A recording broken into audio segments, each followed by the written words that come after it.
Hi there, I'm Ian. Welcome back. And I know this is a very lengthy session, but hang on tight because we are on the final stretches of this series. So here in this third video, I will be showing you guys how a tutoring session might look, the resources that are available to you as a tutor, as well as some tips, some guidelines on how to approach a tutoring session.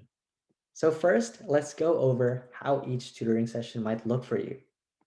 So for the most part, the way you run your sessions with each student will be completely up to you. From experience, each student is different, and you might have to adjust how you approach each one. So for example, if you are tutoring a subject like English, one student might want to learn about specific things like sentence structure or verbs, while another might simply want to read children's books with you throughout the whole session. And again, we have encountered these students all the time.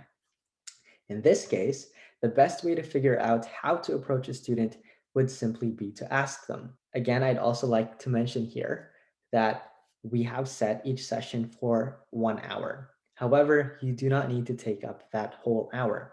If you feel that it's necessary that you can end the session after 45 minutes or 30 minutes, or let's say you've covered all the material and everything is clear with you and the student, then you can end it whenever you feel appropriate. During the sessions, they might also ask for your help with their homework. So just be wary of that, keep that in mind.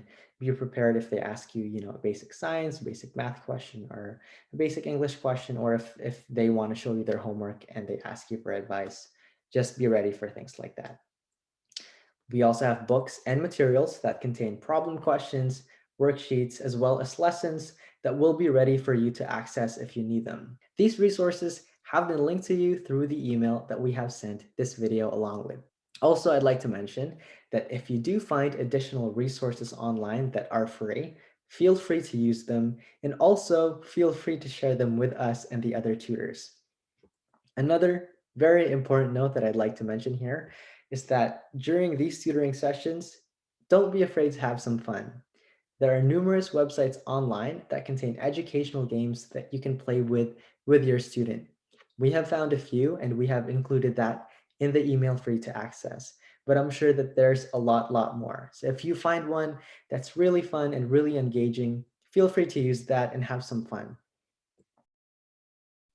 Okay, so here's a scenario.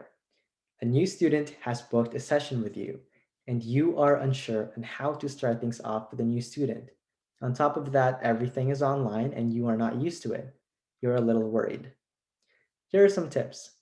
First and foremost, it is okay to be worried. That's normal. Things are changing. We are now online, and I am very aware, and most of us, if not all of us, are aware that this is something that's not normal. Tutoring online is new. So, first and foremost, feel calm and understand that being worried is okay. Now, here are some things that you can actually do.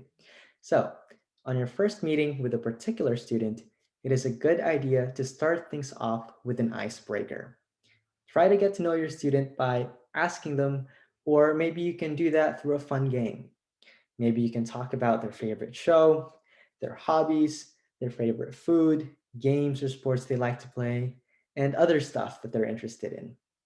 Starting off your session with a student like this can help you know the student a little more, and it will definitely help you ease into the session. It might also be useful for you to set guidelines or regulations with a student that both you and them will uphold for the rest of your upcoming sessions together. So these guidelines can range from things like, always being respectful to things like always using appropriate language. The rest is up to you and the student to create. And lastly, keep in mind that for the most part, the students that you will be working with will most likely be looking up to you as big brothers or sisters. And again, I'm saying this from experience. Most of this, if not all of the students that you'll be working with, will really admire you to the point that they might feel quite attached to you. Reason being just because you are older than them, and of course, because you are, I am sure, a good role model to them. So having that said, it is very important to always be aware of your actions when you're on camera and also being mindful of what you say around them. So on a final note, during your tutoring sessions, be respectful, be kind, and most importantly, have fun. And so that is it for the 3 video series. Thank you so much for listening and for going through this very lengthy process. I know that these videos are quite lengthy, so thank you. Also, once again, very, very warm welcome to the Inner Light Foundation team. We are so, so glad to have you here, and we cannot wait to meet you in person in one of our live social events. Once again, don't forget to follow us on Facebook or send us your Facebook username through the email that you're going to be sending your Calendly account, your bio for the website, as well as a photo for the website again. With that said, we hope to see you on our group chat so that we can get a hold of you there and you can get a hold of us there real quick, as well as one of our live sessions. That's going to be coming up probably real soon. Thank you for being here. You are doing such a great service towards the community and towards the betterment of the world. And we are so, so glad to be working with someone like you.